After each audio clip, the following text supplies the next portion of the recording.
want some sauce? Scene one, Apple, take one. What is up, all of my white American friends and Mexican American friends and Chinese and American friends and black American friends, basically everybody. Today we are going to be making everybody's favorite bank food, and that is tamales. And if you are of the Latin persuasion, you would say tamales. Now, why do I call it bank food? Because in Tucson, Arizona, every time you go to the damn bank, there's always some old Mexican woman out there with a shopping cart or something trying to sell you tamales. Tamales, tortillas, tamales, tortillas. And I have to admit, they make really good ones. But you shouldn't be buying stuff from strangers. You don't know if they peed in it. So what we're going to do first is we need to end up having a pot or something that we can go ahead and soak some corn husks in. And this looks dirty, but it isn't. It's clean. It's just the way that the aluminum is. You go to the store, usually on an end cap, you'll find things like this. We're going to be buying the vast majority of our seasoning and spices off of that end cap. And they sell, it's really cheap there too. You know, it's $1 for chili peppers. It's $1 for cumin. It's $1 for whatever, oregano.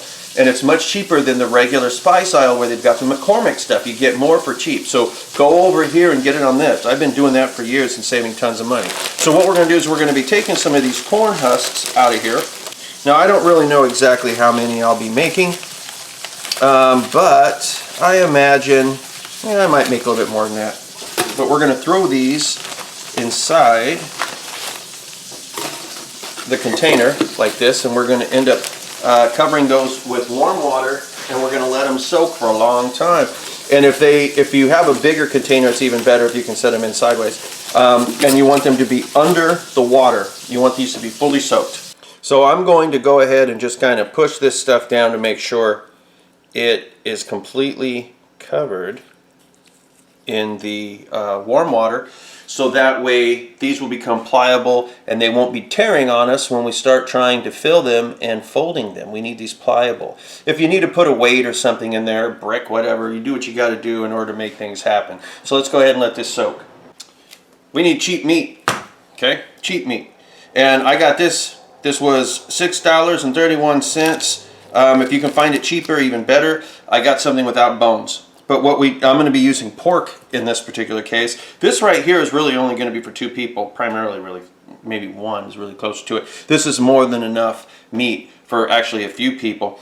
But pork, we want cheap. You can use chicken, okay? It doesn't matter what you use. Whatever you do, same thing. We're going to be doing the exact same thing. The only difference is you're going to be using a different meat. Always use a cheap cut of meat, okay? Don't go out and spend a lot of money on an expensive piece of meat. That's bullshit. And you don't really have to cut these up real good, because a little bit later on down the line, we are going to be kind of grinding this stuff up a little bit, okay? But I am going to cut these into quarters. I'm going to throw it in the pot, okay? Over here I got a little bit of garlic, and this is probably the quickest way to take the peel off of it. Once again, just hold, we're going to take that, throw that inside there. And for the amount of pork that's here, I might do, well, these are small pieces. I might just use all of it. So far, this is pretty much what we got. Like I say, I always add my own stuff to it. I'm going to add a little bit of olive oil to this. A little bit of black pepper. This is salt. Now I'm going to be using New Mexico chilies. They have a lot of different types of pods you can get. This is just the ones that I'm going to be using. But what we want to do is we want to take this. Some people, you know, they have problems with the seeds. They're like, oh, the seeds. Not me, I don't have a problem with the seeds. But generally what you do is you cut these open and you take the seeds out. And then you end up having a pepper that's like this here. You know those seeds? A lot of times you can plant them. They might not all be viable, but some of them are. But we can take this, we can throw that in the container with the rest of our meat. We're going to need more of these. Now I do, like I said, I always do stuff a little different. This is not how she did it. This is a little bit of oregano. Okay, I'm throwing that inside there. I have some broken pieces of bay leaf, right? I'm going to throw those in there. This is cumin seed, okay? And I just want a hint of this inside the meat, so I'm going to put this in there. You can also use ground cumin if you want. I'm actually going to let this kind of fry up a little bit. And traditionally, and I say this a lot in my videos, traditionally, okay? You might see somebody only put maybe the onions, a little bit of garlic, salt, pepper, and the meat in there, okay, traditionally. Sometimes they don't even do that. Sometimes they just boil the meat, okay? It just really depends, because a lot of times with things like tamales or enchiladas or whatever, or enchiladas, whatever you want to say, but a lot of times when it comes to things like tamales or tamales, you know, family recipes and stuff, you're going to see people do things differently. And I think at the end of it, as long as it tastes good, you did it right. You know, there's some people like, you did it wrong, you're supposed to do this, this, and this. That's family proprietary stuff. Okay, so as soon as I can kind of smell a little bit of those herbs kind of giving away some things, right, where it actually starts smelling pretty good, and it already starts smelling pretty good. We're going to throw the pork in, take this out. You don't want to eat that. If you wanted to do chicken, this is where you put your chicken in, okay? If you had a bone in the meat, it's okay, because we are going to boil this until this becomes extraordinarily tender, the same way that you would end up making a pulled pork sandwich. That's pretty much how you would end up doing this. And then just for your tío,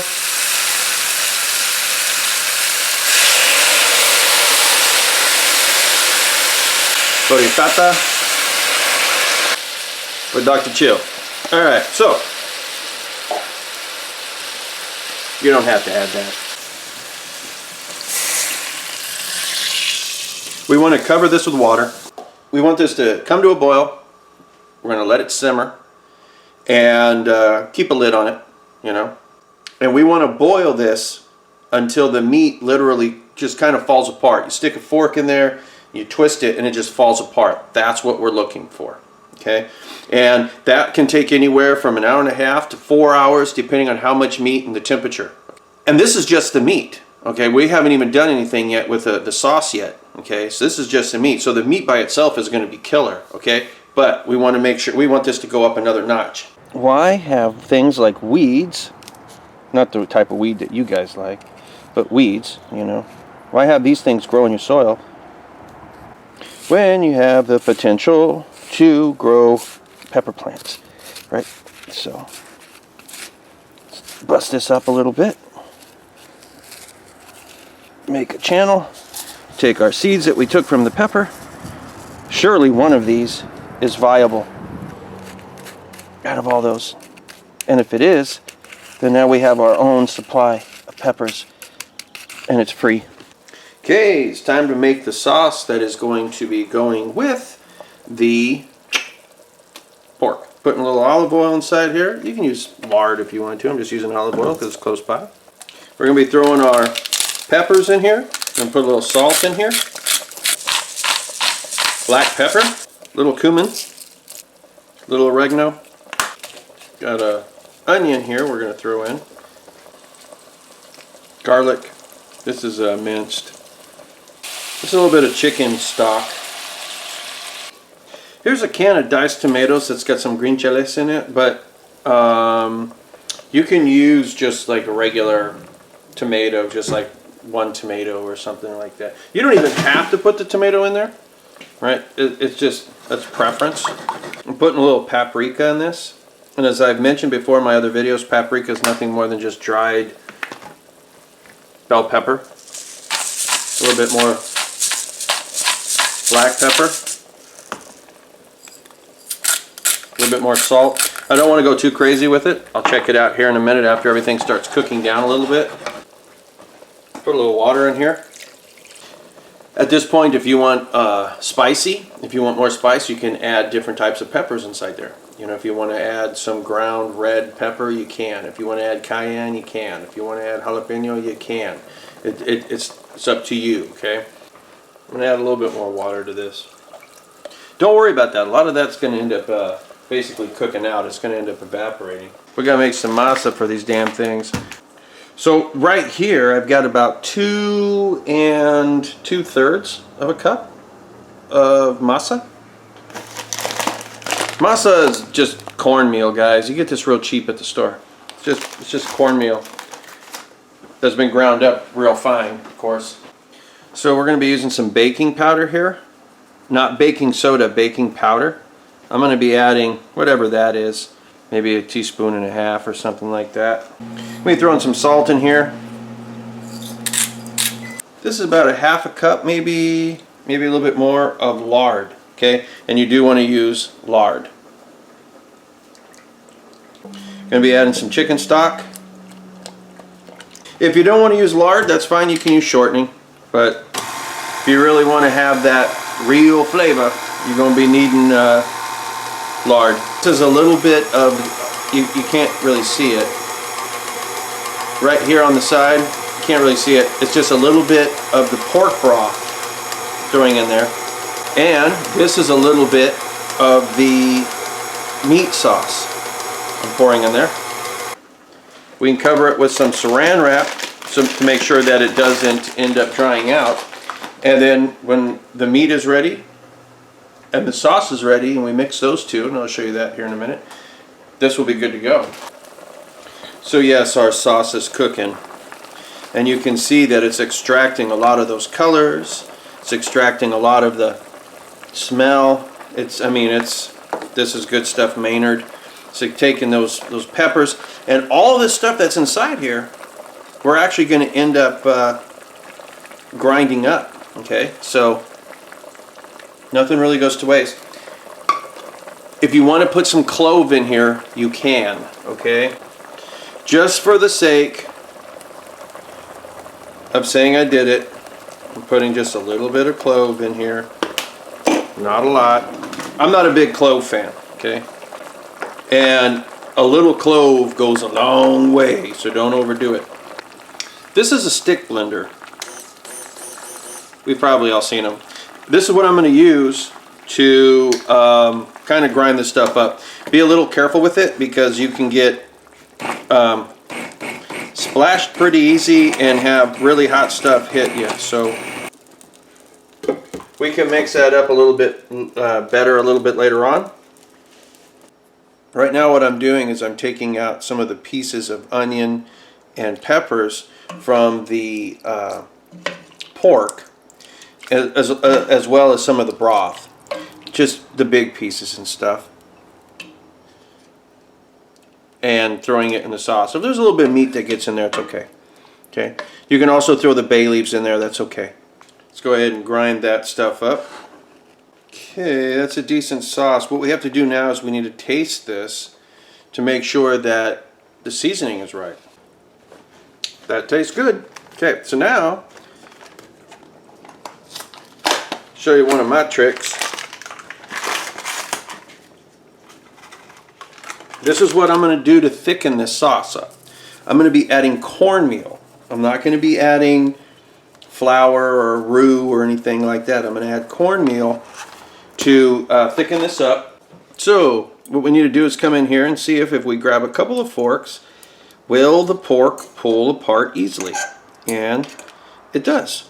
Okay, so this means that the meat is pretty much at the stage that we need it to be. This broth that it's in, don't waste it. You can use this for all sorts of stuff. Now we already have enough. We put some already inside our sauce. We put some already inside the masa. So we definitely have enough everywhere that we need it, but don't throw this away. This is good stuff, Maynard. But before we go around putting our meat in sauce, we got to run this through a strainer. With the magic of television, ta-da, we have a strainer. Okay, so we're going to run this through. And any of the big chunks, you know, you don't really want to get rid of them. We just want to chop them up a little bit better. But now we got our sauce and we can go ahead and put that in the meat. There'll be the pork. There's a little bit of that pork juice in there. That's fine. We want this stuff to absorb in that meat. Okay. So this is what we end up getting. You'll see that it's really similar to probably the Mexican equivalent of a pulled pork sandwich. Okay. But once again, before we put this in anything, we need to make sure that the seasoning is right. It should be just fine. So eventually you're going to get to the point where you're going to have to actually start putting these tamales together. Okay? And I'm going to be putting these together and putting them in a spaghetti pot.